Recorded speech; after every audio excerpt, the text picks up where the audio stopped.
2024년 5월 21일 말씀 묵상하겠습니다. 함께 기도하겠습니다. 하나님, 우리를 통해서 예수 그리스도의 복음이 증거되게 하시고 많은 자들이 예수님의 품으로 돌아오는 역사가 나타나게 하여 주시옵소서. 예수님 이름으로 기도했습니다. 아멘. 오늘의 말씀은 사도행전 9장 32절부터 43절까지의 말씀입니다. 말씀을 함께 살펴보시기 전에 개인적으로 말씀을 꼭 읽으시고 묵상하는 시간 가지시기 바랍니다. 9장 32절입니다. 그때에 베드로가 사방으로 두루 다니다가 루다에 사는 성도들에게도 내려갔더니 라는 말씀으로 시작하고 있습니다. 그때는 어느 때일까요? 그렇습니다. 사울이요, 예수 그리스도를 만난 이후에 그는 박해자에서 예수 그리스도의 증인으로 사명자로 완전히 삶이 변화되어지게 됩니다. 그는 다메섹에서도 예루살렘에서도 예수의 이름을 담대히 증거하는 자가 되었습니다.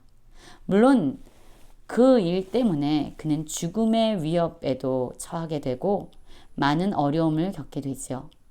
그러나 예수 그리스도의 복음은 온 유대와 갈릴리와 사마리아 교회에 두루 퍼지게 되었고, 교회가 평안하여 든든히 서가는, 그래서 예수 그리스도를 경외하는 그러한 사람들의 수가 더욱 많아지게 되었죠. 바로 그때입니다. 베드로는 아마도 곳곳에 세워진 교회들을 방문하면서 그들을 위로하고 격려하기 원했던 것 같습니다. 베드로는 사방으로 두루 다녔습니다. 그러다가 루다에 사는 성도들에게 내려갔다라고 말해요.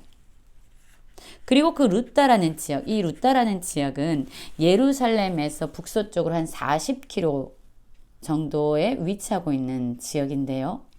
바로 그곳에서 애니아라 하는 사람을 만나게 됩니다.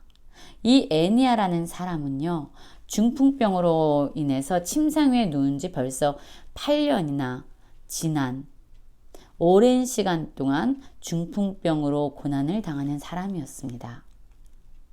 베드로는 애니아를 향해서 이렇게 말합니다.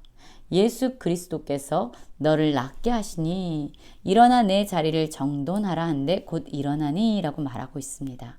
그렇습니다. 베드로는 애니아를 향한 예수 그리스도의 뜻이 무엇인지, 예수 그리스도의 계획이 무엇인지를 선포합니다. 그리고 예수 그리스도의 권능으로 그를 치유하게 되지요. 베드로가 애니아를 고친 것이 아니라 베드로를 통해서 예수님이 친히 애니아를 치유하시고 낫게 하신 것입니다. 오늘 말씀을 보면서 욥기 23장 13절 14절 말씀이 떠오릅니다. 이런 말씀이 있죠. 그는 뜻이 일정하시니 누가 능히 돌이키랴. 그의 마음에 하고자 하시는 것이면 그것을 행하시나니 그런즉 내게 작정하신 것을 이루실 것이라. 이런 일이 그에게 많이 있느니라. 그렇습니다. 애니아를 치유하시는 것이 바로 예수 그리스도의 뜻이었고, 그는 베드로의 선포를 통해서 온전히 치유함을 얻게 됩니다. 이 모습을 많은 사람들이 본 거예요. 루다와 사론에 사는 사람들이 다 그를 보았다라고 말합니다. 애니아를 치료하시는 예수 그리스도의 권능을 그들은 다 함께 보고 경험하게 된 겁니다. 그러자 많은 사람들이 주님께 돌아오는 일이 일어납니다. 여러분, 그렇습니다. 우리 역시 예수님의 통로로, 예수님의 능력을 나타내는 그러한 통로로 우리는 사용되어지는 사람입니다. 우리가 영광받고 우리가 인정받는 것이 아니라 우리를 통해 사람들이 예수 그리스도를 보게 되고 우리를 통해 사람들이 예수님의 품으로 돌아오는 것이 우리에게 주어진 그러한 사명입니다. 많은 사람들이 우리를 통해 예수님께 돌아오고 예수 그리스도를 믿는 일들이 지속적으로 일어나기를 원합니다.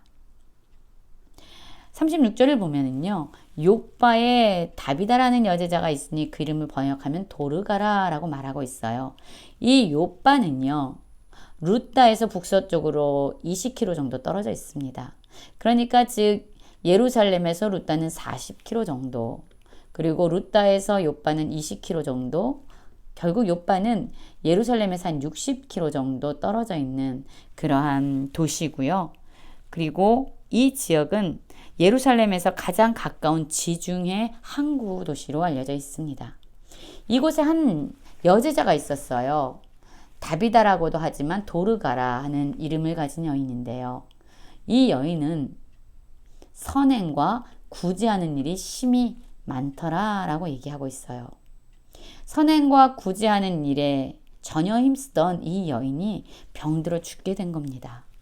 사람들은 이 여인의 시체를 씻어서 다락에 누이고요. 너무나도 안타까워하는 마음에 그 이상의 장례 절차를 진행하지 아니하고 베드로가 루다에 머물고 있다라는 이야기를 듣고 사람을 보내서 베드로에게 급히 지체하지 말고 이 요바에 와달라고 간청을 하게 되지요. 베드로가 그들의 간청을 듣고 일어나서 그들과 함께 가게 됩니다. 그러자 그들이 데리고 다락방으로 올라갑니다. 모든 과부가 베드로 곁에 서서 울며 도르가가 그들과 함께 있을 때에 지은 속옷과 겉옷을 다 내보이거늘 이라고 말하고 있어요. 그렇습니다. 이 도르가, 이 다비다의 죽음은요, 그냥 한 사람의 죽음으로만 끝난 것이 아닙니다. 이 여인의 선행을 통해서, 이 여인의 구제를 통해서 도움을 받고 실제적인 필요를 공급받았던 모든 과부가 함께 울며 함께 애통하는 일이 된 것이죠. 그 여인의 도움이, 그 여인의 선행이 이 사람들에게는 잊혀지지 않는 그런 은혜였기 때문에 이 도르가의 죽음은 모든 과부에게 있어서 함께 슬퍼하고 함께 울 수밖에 없는 그러한 안타까운 일이 되었던 겁니다. 여러분 한번 생각해 볼까요? 만약에 우리가 오늘이 마지막 날이라면, 우리가 만약 오늘 죽음 앞에 선다면 우리의 죽음 이후에 사람들은 우리를 향해서 무엇이라고 평가를 할까요? 우리를 어떤 사람으로 기억할까요? 우리의 죽음에 얼마나 많은 사람들이 함께 아파하고 함께 울어줄까요? 그들을 안타깝게 하는 우리의 삶의 흔적들, 그러한 선행과 구제가 정말 지금 우리의 삶 가운데서 나타나고 있을까요? 이러한 다비다 도르가의 삶을 돌아보면은 우리의 삶을 어떻게 살아야 되는지 그런 답을 찾게 되기도 합니다. 이 사람들의 모습을 보고 베드로가 사람들을 다 내보내고 무릎을 꿇고 기도합니다. 그리고 돌이켜 시체를 향하여 이르되 다비다야 일어나라 라고 선포하게 되지요. 그러자 놀라운 일이 일어납니다.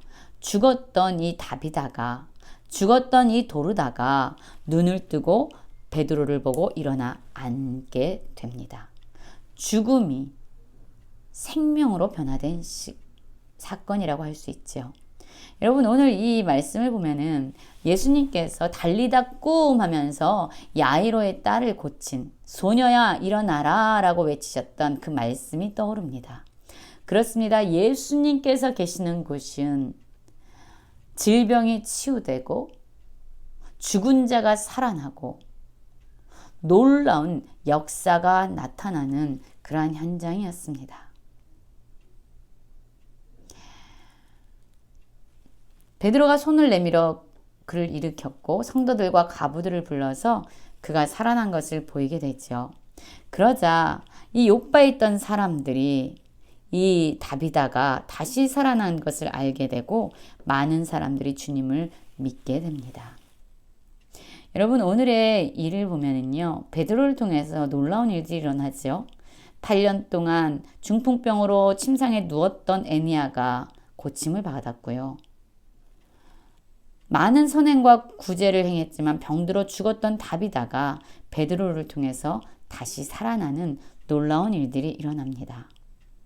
그러나 이 일들을 통해서 영광을 받은 것은 베드로가 아니라 바로 예수 그리스도였습니다. 많은 사람들이 베드로를 통해서 나타난 예수의 권능을 보고 예수의 능력을 보고 예수님을 믿고 예수 그리스도께로 돌아오는 놀라운 일들이 일어납니다. 우리의 삶의 한순간 한순간을 통해서 우리의 삶의 행적을 통해서 많은 사람들이 주님을 믿고 주님께로 돌아오는 그러한 놀라운 기적이 일어나길 원합니다. 예수 그리스도를 이 땅에 드러내는 그러한 축복의 통로로 살아가는 모든 성도님들 되시길 간절히 기도합니다.